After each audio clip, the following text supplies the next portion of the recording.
그의 주인이 자기 아내가 자기에게 이르기를 당신의 종이 내게 이같이 행하였다 하는 말을 듣고 심히 노한지라. 이에 요셉의 주인이 그를 잡아오게 가더니 그 옥은 왕의 죄수를 가두는 곳이었더라.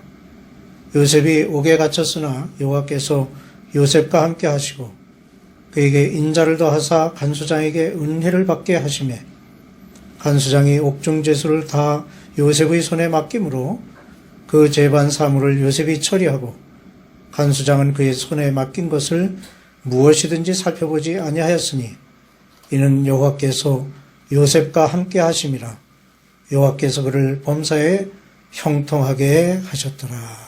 아멘. 위대한 신앙의 인물들은 죄 없이 옥에 갇히는 고난을 겪었습니다. 구약의 예언자들이 그 길을 갔습니다. 이사야, 예레미야 그리고 다른 선지자들이 옥에 갇혔었고 다니엘 또한 사자굴에 갇히기도 하였습니다. 사도 바울은 예수님 이후의 신약의 대표자를 할 수 있습니다. 가이사랴, 예루살렘 그리고 로마 감옥에서 수년간 갇혀있는 그런 생활을 하게 되었습니다. 사도 바울은 특별히 옥중 서신이라는 주옥 같은 말씀이 담겨있는 서신서를 남기기도 하였죠.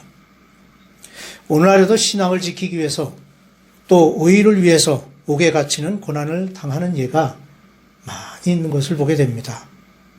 이렇게 신앙의 위인들은 하나같이 옥에 갇히는 어려움을 당하게 되는데 성경의 기록 중에 가장 첫 번째 사례가 바로 요셉인 것입니다. 요셉은 고난의 끝이 없었습니다. 노예에서 종으로 그리고 이번에는 감옥까지 가게 되는 그의 고난의 여정은 계속 되었습니다. 그러나 그런 중에도 그는 결코 하나님을 원망하지 않았고 하나님께서 그와 함께 하심으로 요셉은 감옥에서도 모든 재반 사물을 처리하는 자리에 있게 되었습니다. 요셉은 죄가 없는 사람으로서 누명을 쓰고 왕의 죄수를 가두는 감옥에 갇히게 됩니다.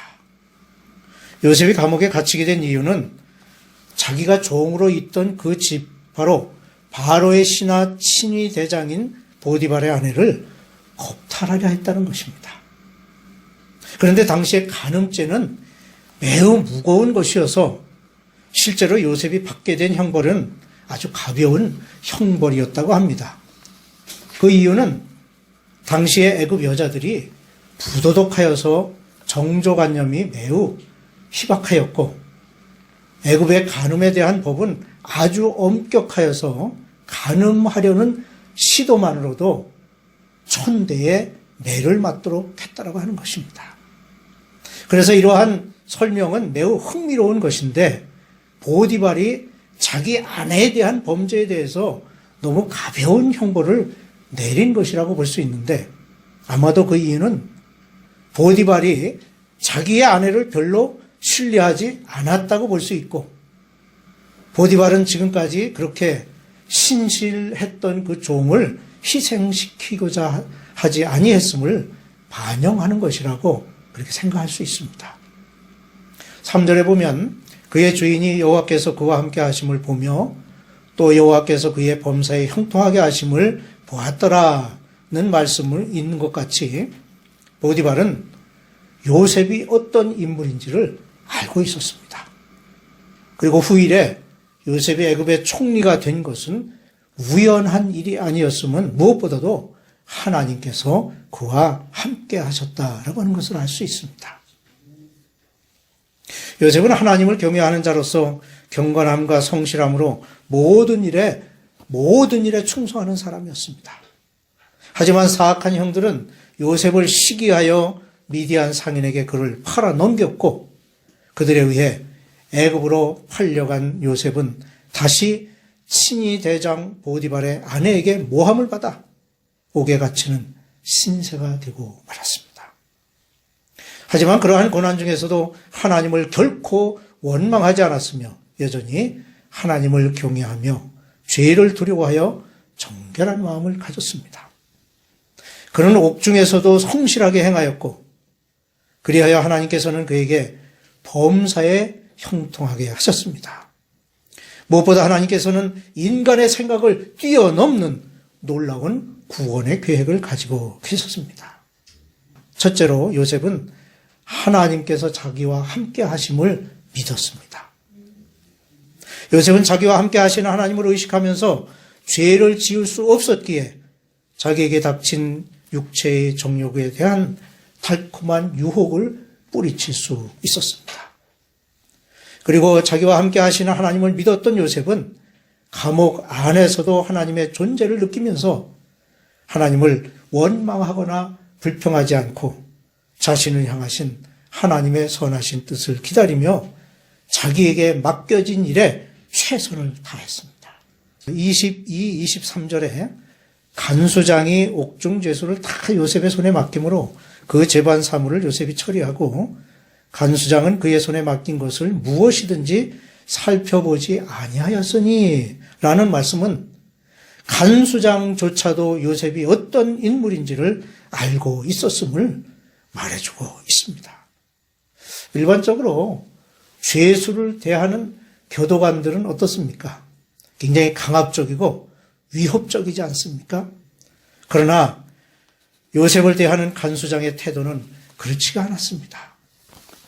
이렇듯 하나님의 선하신 뜻을 믿고 기다리며 자기에게 주어진 일에 최선을 다한 요셉은 비록 자신이 처한 자리가 감옥이라 할지라도 그것이 절망과 좌절의 자리가 아니라 하나님과 사람에게 사랑받는 자리가 되었습니다.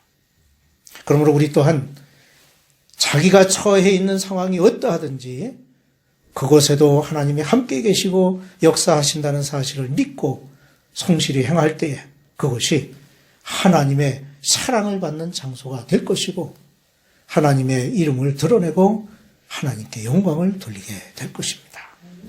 둘째로 요셉은 어려움 중에도 다른 사람을 위로하고 소망을 주었습니다.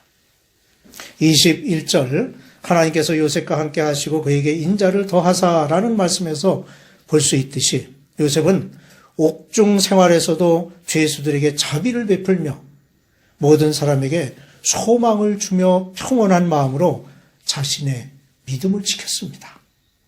그래야 요셉은 죄수들로부터 인정받았고 실망하여 좌절하는 죄수들에게 위로자가 되었습니다.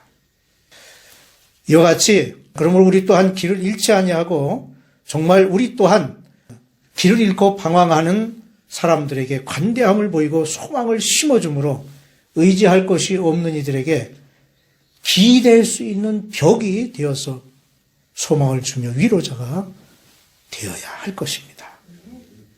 무엇보다 요셉은 자기의 위치를 잘 아는 사람이었습니다.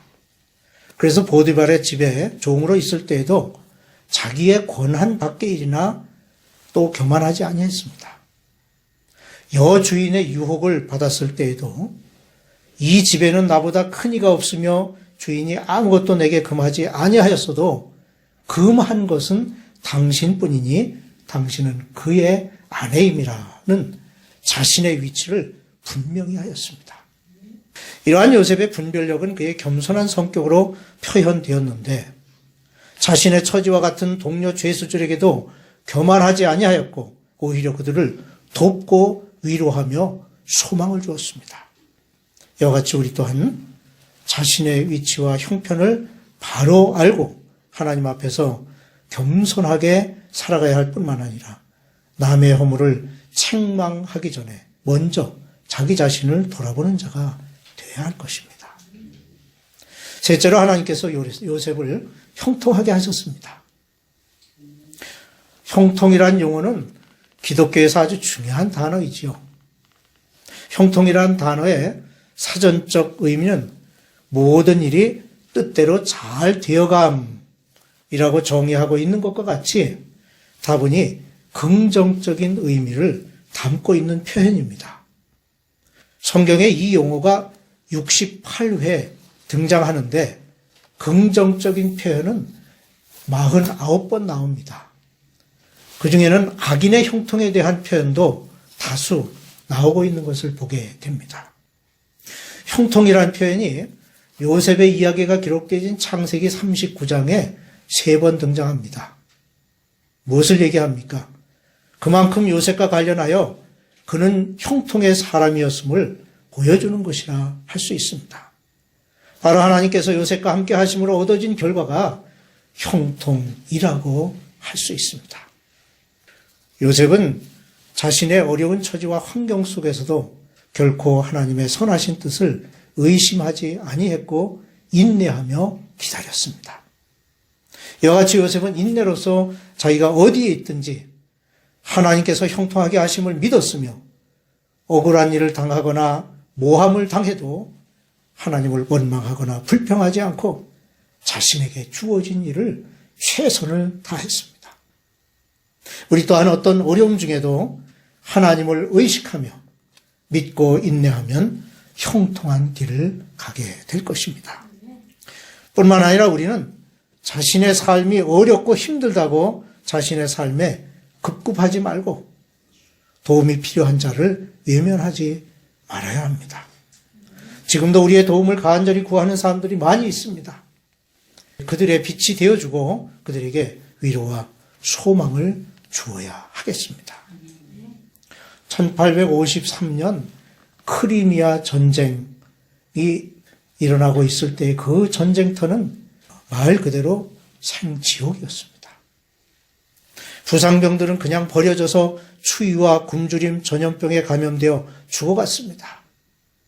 이때 적십자사에 초속이 된 나이팅게일이 간호사로 종군하여 사랑으로 부상병들을 간호하기 시작하였습니다. 그녀의 따뜻한 손길과 동정 어린 미소, 헌신적인 돌봄은 부상병들의 마음을 움직였고 그곳에 암울한 분위기를 바꾸어 놓았습니다. 부상병들은 이렇게 말합니다. 우리는 그녀의 그림자에 입을 맞추었고 평안과 기쁨 중에 누울 수 있었습니다. 또 그녀가 오기 전에는 분노와 저주의 소리가 가득 찼지만 이제는 교회와 같이 거룩함으로 충만합니다.